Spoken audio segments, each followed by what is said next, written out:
નમસ્કાર, આપની નિહાળી રહ્યા છો અડીખમ ગુજરાત. આપની સાથે હું છું રાકેશ પંડ્યા.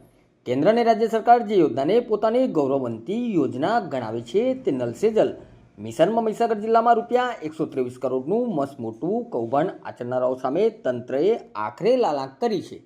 સરકાર ગામડાના છેવાડાના માનવી સુધી શુદ્ધ પાણી પહોંચાડવા માંગે છે, પણ અહીં તો પાણી પહોંચે તે પહેલાં જ ભ્રષ્ટાચારની ગટર ઉભરાઈ ગઈ છે.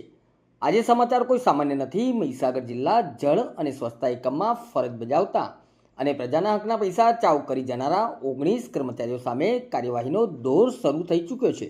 અને સાંભળજો, આ માત્ર નોટિસ નથી, આ સીધા ઘર ભેગા કરવાનો આદેશ છે. આજે અમે 7 ચહેરાઓના નામ જાહેર કરીશું જેમણે તાત્કાલિક અસરથી કામગીરીમાંથી હટાવી દેવાયા છે અને તેમનું વેતન પણ બંધ કરી દેવાનો કડક આદેશ છૂટ્યો છે.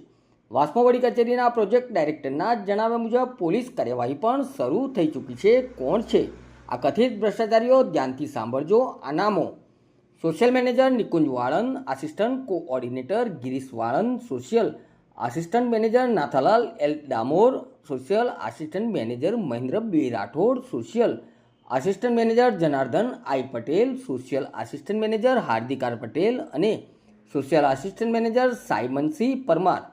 આ તમામ 7 કર્મચારીઓને તપાસ પૂર્ણ ન થાય ત્યાં સુધી સસ્પેન્ડ તો કરાયા છે, પણ સાથે સાથે સ્પષ્ટ આદેશ છે કે પોલીસ કે વિભાગની મંજૂરી વગર તેઓ મુખ્ય મથક એટલે કે હેડક્વાર્ટર છોડી શકશે નહીં.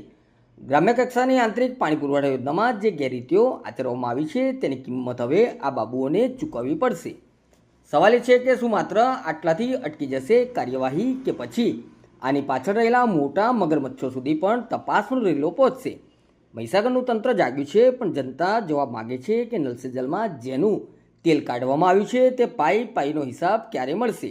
મહીસાગરથી આ સૌથી મોટા સમાચાર પર અમારી નજર રહેશે. નમસ્કાર.